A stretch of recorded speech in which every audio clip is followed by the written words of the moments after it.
السلام عليكم.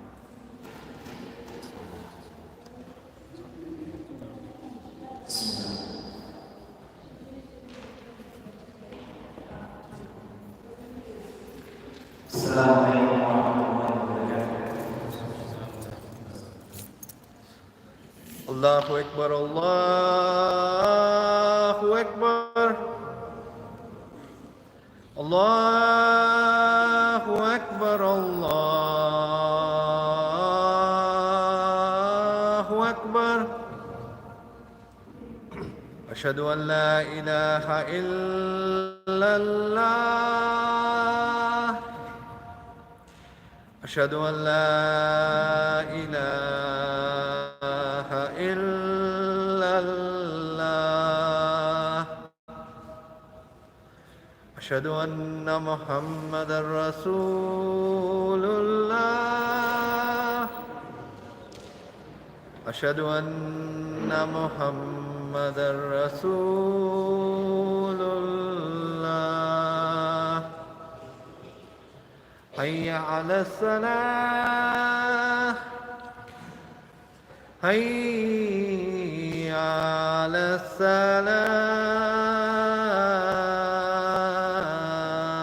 الصلاة حي على الفلاح حي على الفلاح.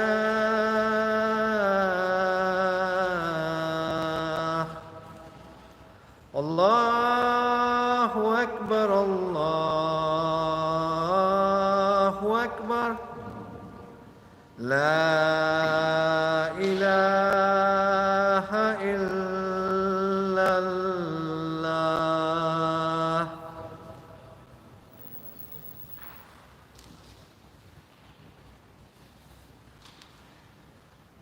إن الحمد لله نحمده ونستعينه ونستغفره ونعوذ بالله من شرور أنفسنا ومن سيئات أعمالنا. من يهده الله فلا مضل له ومن يضلل فلا هادي له. ونشهد أن لا إله إلا الله وحده لا شريك له ونشهد أن محمدا عبده ورسوله. أعوذ بالله من الشيطان الرجيم. بسم الله الرحمن الرحيم. يا أيها الذين آمنوا اتقوا الله حق تقاته ولا تموتن إلا وأنتم مسلمون.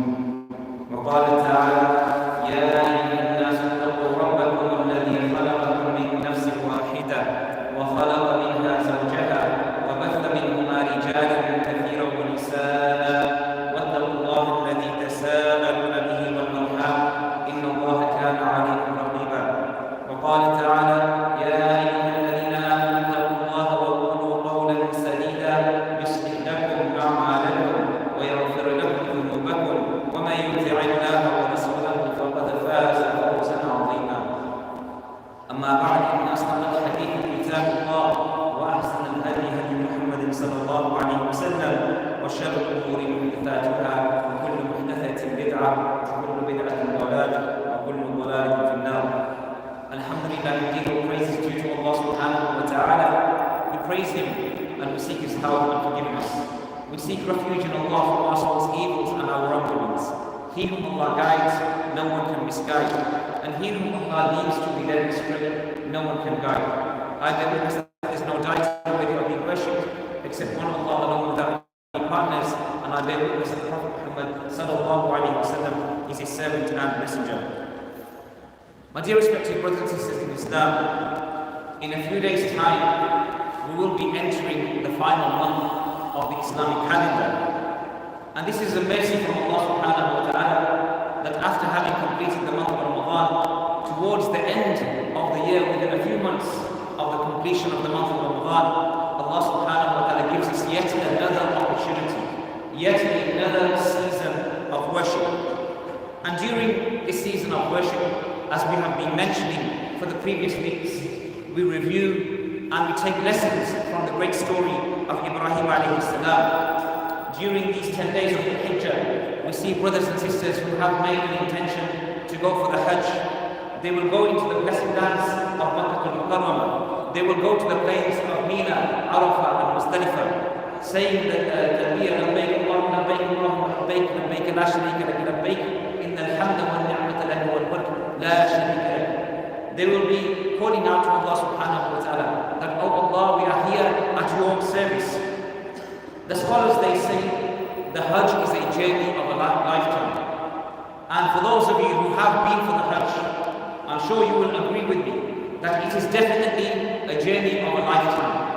The experience that you see, witness during the time you are going for the Hajj, the people you see, the rituals you carry out, it is a very rich experience. It is a very life-changing experience.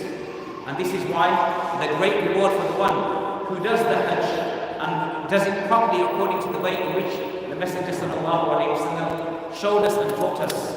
It is like a person who returns home as a newborn baby. This is the blessing of an accepted Hajj, a Hajj mabrur. And this is something that we should all be striving for. This is something that all of us should be making intentions for.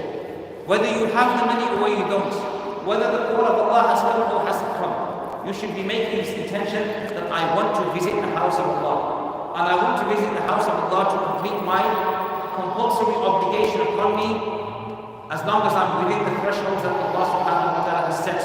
I'm physically able, I'm mentally able, I'm financially stable, I'm able to go and visit the house of Allah subhanahu wa ta'ala. And then when we come back from the Hajj, we should promote the Hajj to other Muslim brothers and sisters. We see sometimes when brothers and sisters, they come back from the Hajj, they talk about all of the negatives of the Hajj. In previous years, yes, there were challenges with the over quantity of people going for the Hajj. But we see, alhamdulillah, over the years, the Saudi authorities, they've made advancements. They've made things better. They've made things easier for us. Now you go to the Jamarat. This is the time where, sadly, there were many deaths previously. But alhamdulillah, now we see it's one of the largest footbridges in the world. And they have many entry and exit points. So we should be a means of motivation towards the good. We should be a means of motivation towards the good. At the same time, we can talk about some of the challenges and highlight these to a person who is going for the Hajj. That if you're going for the Hajj, make sure you think about this, or you think about this, take this precaution when you're going for the Hajj. These are things that we highlight, and we learn from the lessons and we pass on our knowledge to others. So, the Hajj is a complete journey. And when our brothers and sisters, they go for the Hajj, they are following in the footsteps of Ibrahim alayhi salam.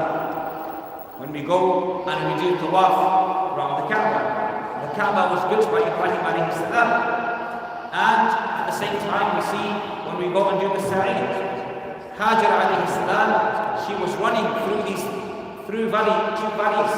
Why? She was searching for water for her child. We also follow in the footsteps of Hajar alayhi salam. This deed was most beloved to Allah subhanahu wa ta'ala. And then when we go to Mina, we spend some time in Mina. Then we go to Arafah, we spend nearly a day in Arafah. And then we spend the night in Muzdalifah, and then back to Mina, and we're in Mina for a couple of days.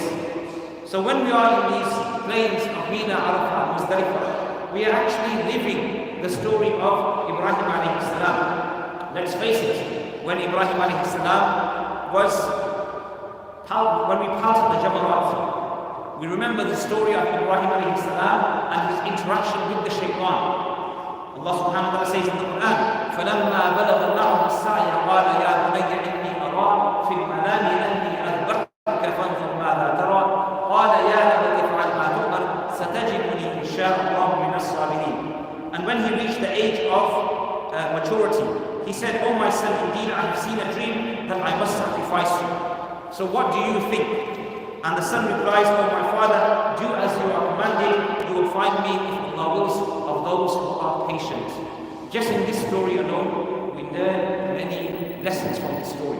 Notice in this story, Allah subhanahu wa ta'ala does not mention whether it's Ismail or Ishaq. The scholars, they have a difference of opinion on whether it's Ismail or Ishaq. The mainstream narrative that we hear all the time, that it's Ismail alayhi salam. But there are also other scholars that give evidence and provide evidence for it to be Ishaq alayhi salam. In any case, we're here to learn the lessons from the story. And we see a consultative father who is consulting his son about a task, about a vision that he has seen. And we see this is a good sign of parenting. that when your child or your children, they reach the age of maturity, you get them involved in decisions. You ask them about what their opinion is on the matter. Notice this is when they reach the age of maturity. So there needs to be a balance as well in the family when you're bringing up the kids. Because if your child is 3 years old and you say, well, you know what, I'm going to give my child an opinion now. At the age of 3, I'm going to ask him whether he wants to go to madrasa or not. And if he doesn't, it's okay because I'm taking his opinion on board. So at that age, the child is not at the age of maturity. And this is why then the responsibility and accountability is with the mother and the father. Because they know at that time what is better for their children. When they become of age, when they become of the age of maturity, then you ask your children, which we see in Ibrahim alayhi salam, the story of fine parenting. That Ibrahim alayhi salam, he now asks his son, and his son responds in kind. A model answer that we are looking for.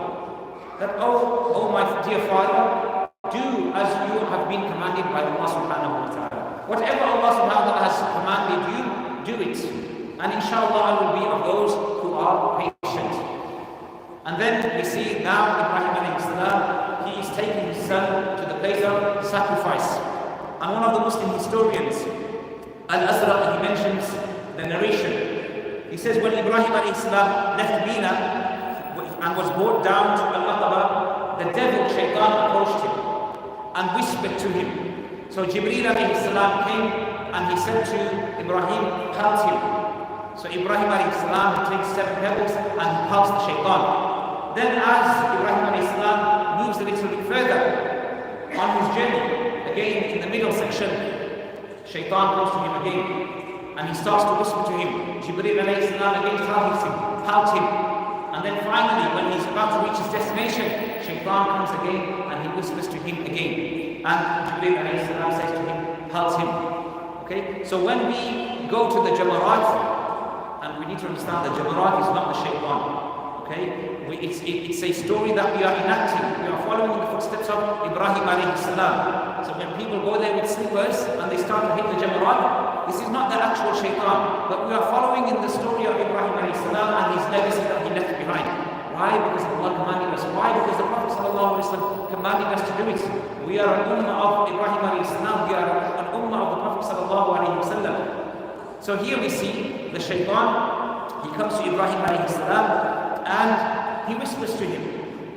He puts thoughts in his mind. And Ibrahim alayhi salam, we know for many years he did not have children. The narrations they mention, some narrations they mention that he was 86 years old when he had his first child. So imagine a father now having a child, and then after some time, Allah subhanahu wa ta'ala showing him a vision that he is sacrificing this boy of his.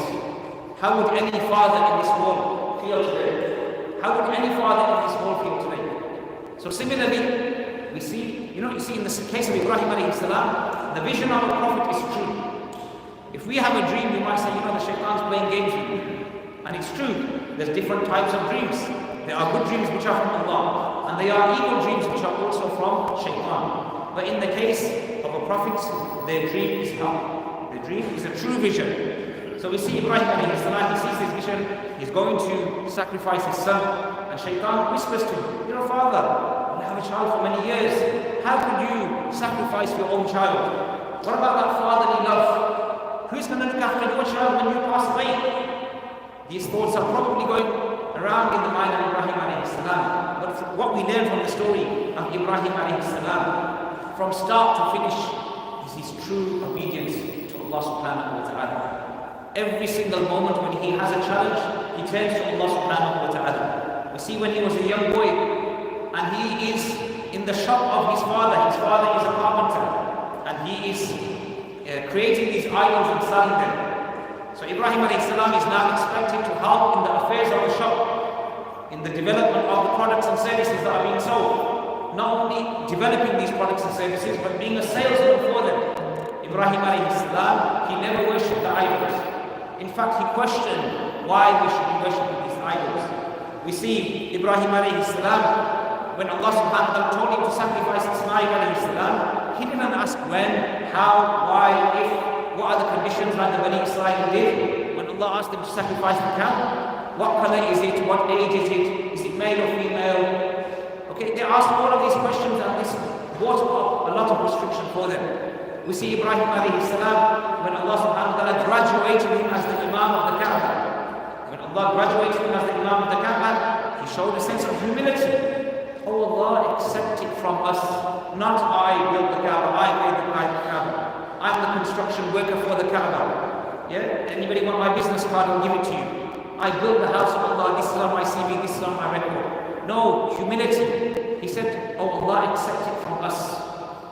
This is the humility of Ibrahim alayhi salam. And the reliance he had on Allah subhanahu wa ta'ala. When the whole community was against him, when the whole society was against him, and they used a catapult to catapult Ibrahim alayhi salam into the fire. And Jibreel alayhi salam came and said, do you need any assistance from me? And he says, from you Jibreel, I need nothing. I'm going to say, Hasbunallah wa ni'mal wakeel. Allah subhanahu wa ta'ala is sufficient for me, and He is the best disposer of my affairs. How many lessons can we learn from a great prophet of Allah subhanahu wa ta'ala? So we see Ibrahim alayhi salam at the forefront of worshipping Allah subhanahu wa ta'ala, his reliance and obedience to Allah subhanahu wa ta'ala in all aspects of his life. And this is why as a ummah, as a nation, as an ummah of the Prophet sallallahu alaihi wasallam, we are instructed in the Quran to follow the way of Ibrahim, to follow the way of our forefather, to follow the way of success. بارك الله لنا ولكم في القرآن العظيم ونفعنا وإياكم بالآيات والذكر الحكيم. أستغفر الله لي ولكم ولسائر المسلمين فاستغفروه إنه هو الغفور الرحيم.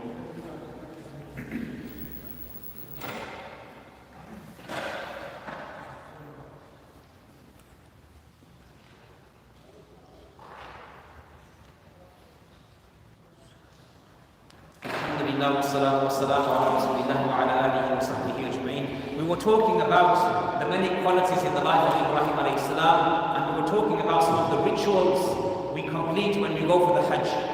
Just one more lesson from this story of Ibrahim alayhi salam. When he had the discussion with Nimrud, and Nimrud said, I am a god, and I can prove it to you. He brought two people, he gave one life, and he killed the other one. Ibrahim alayhi salam didn't give him a long lecture on why he is not God. Ibrahim alayhi salam didn't give him a long lecture of the evidence of Allah subhanahu wa ta'ala. Ibrahim alayhi salam simply asked a reflective question. Okay, you make a claim, and the claim is that you believe you are God. Let's see if you possess the attributes of God. Let's see if you possess the attributes of God. Allah brings the sun from the east. Let's see you make it rise from the west. And through this reflective question, we see now there's an analytical thinking.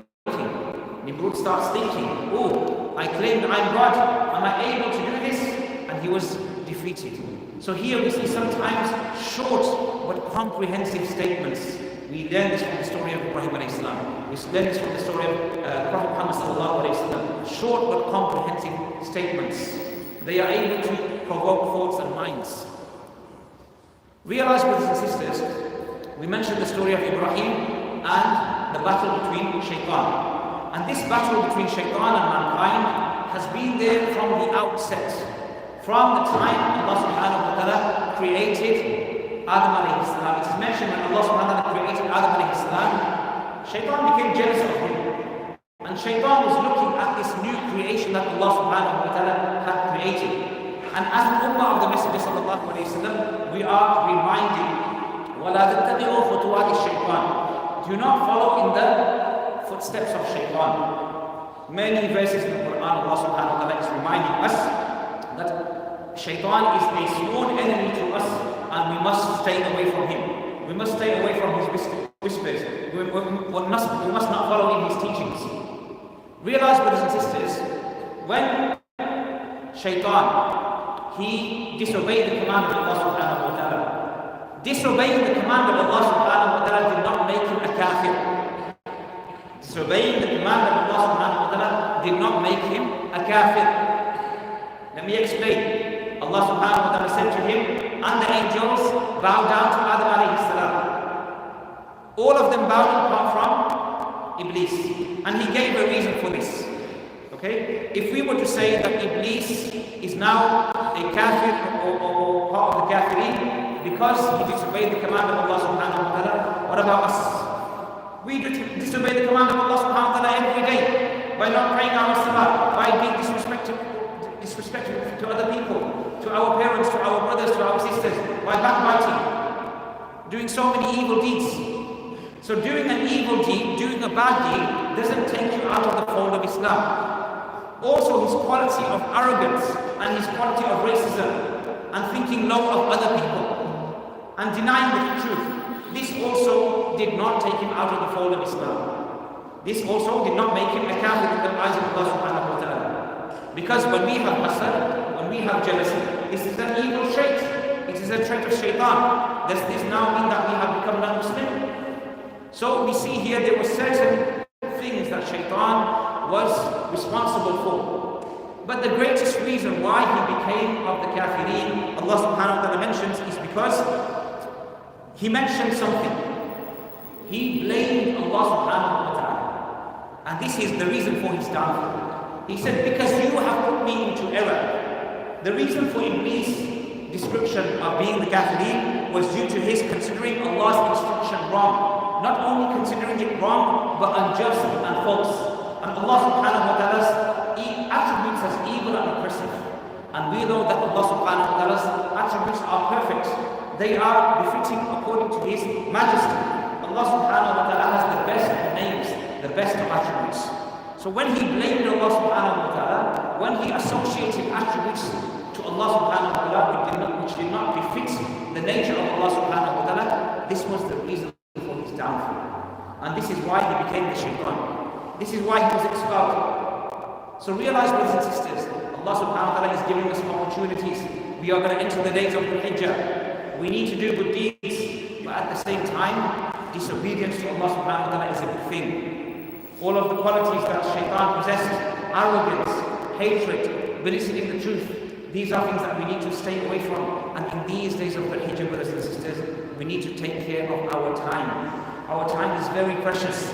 During the day, we're very, very busy. But we need to now include into our schedules some time in the day to worship Allah, some time to remember Allah, because it is the day that matters. The Prophet ﷺ told us, these are the best of days, the best days of the year, better than the days of Ramadan. So in our schedule, from the time of Fajr in the morning to the time of Maghrib, let us include some time for doing good deeds, for remembering Allah subhanahu wa ta'ala. Let's face it, these days are going to go like all of the previous days and the months of the year have gone by.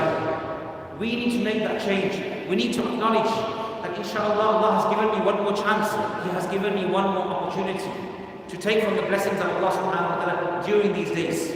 And we build ourselves up as we do in the month of Ramadan to the last 10 nights to find Laylatul Qadr. Similarly, we build ourselves up to the day of Arafah and the day of Eid. These are the two special days in these 10 days of the Hijjah. We ask Allah subhanahu wa ta'ala for strength. We ask Allah subhanahu wa ta'ala for afiyah. We ask Allah subhanahu wa ta'ala to guide us in these 10 days of the Hijjah. We ask Allah subhanahu wa ta'ala to elevate our status, to forgive our sins, and to make us from the ummah of the Prophet Muhammad sallallahu alayhi wa sallam, and die with kalima ashhadu an la ilaha illallah wa ashhadu anna Muhammadan abduhu wa rasuluh. ربنا آتنا في الدنيا حسنة وفي الآخرة حسنة وقنا عذاب النار. اللهم انصر الإسلام والمسلمين وأذل الشرك والمشركين ودمر أعداء الدين.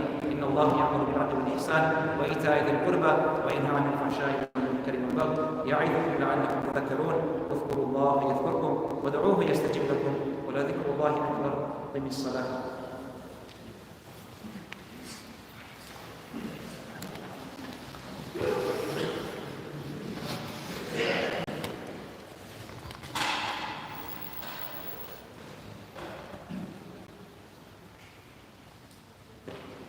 الله أكبر الله أكبر أشهد أن لا إله إلا الله أشهد أن محمدا رسول الله حي على الصلاة حي على الفلاح قد قامت الصلاة قد قامت الصلاة الله أكبر الله أكبر لا إله إلا الله.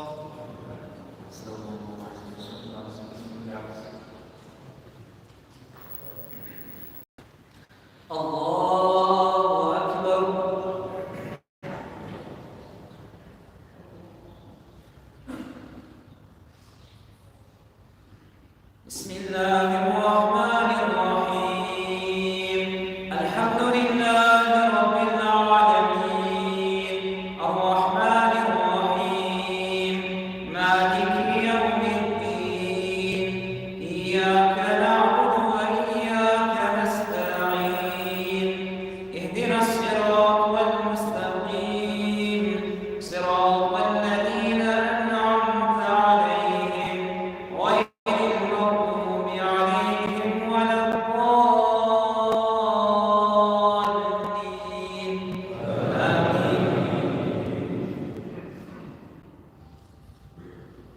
وإذ قال إبراهيم رب اجعل هذا البلد آمنا واجنبني وبني أن نعبد الأصنام رب إنهن أضللن كثيرا من الناس فمن تبعني فإنه مني ومن عصاني فإنك غفور رحيم ربنا إني أسكنت من ذريتي بواد غير ذي زرع عند بيتك المحرم ربنا ليقيموا الصلاة فاجعل أفئدة من الناس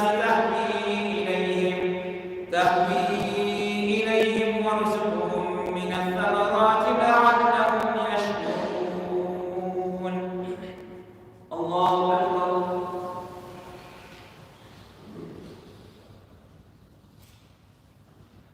سمع الله لمن حمده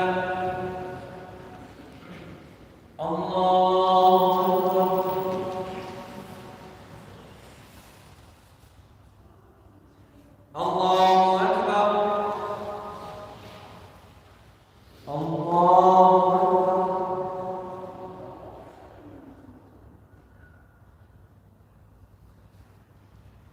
الله أكبر بسم الله الرحمن الرحيم الحمد لله رب العالمين الرحمن الرحيم مالك يوم الدين إياك نعبد وإياك نستعين اهدنا الصراط المستقيم صراط الذين أنعمت عليهم غير المغضوب عليهم ولا الضالين آمين ربنا إنك تعلم ما نخفي وما نعلن وما يخفى على الله من شيء في الأرض ولا في السماء الحمد لله الذي وهب لي على الكبر إسماعيل وإسحاق إن ربي لسميع الدعاء رب اجعلني مقيم الصلاة ومن ذريتي ربنا وتقبل دعاء ربنا اغفر لي ولوالدي وللمؤمنين يوم يقوم الحساب الله أكبر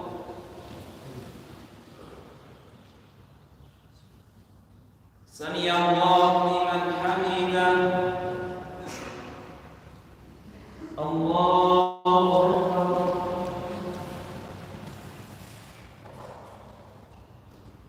الله أكبر الله أكبر الله أكبر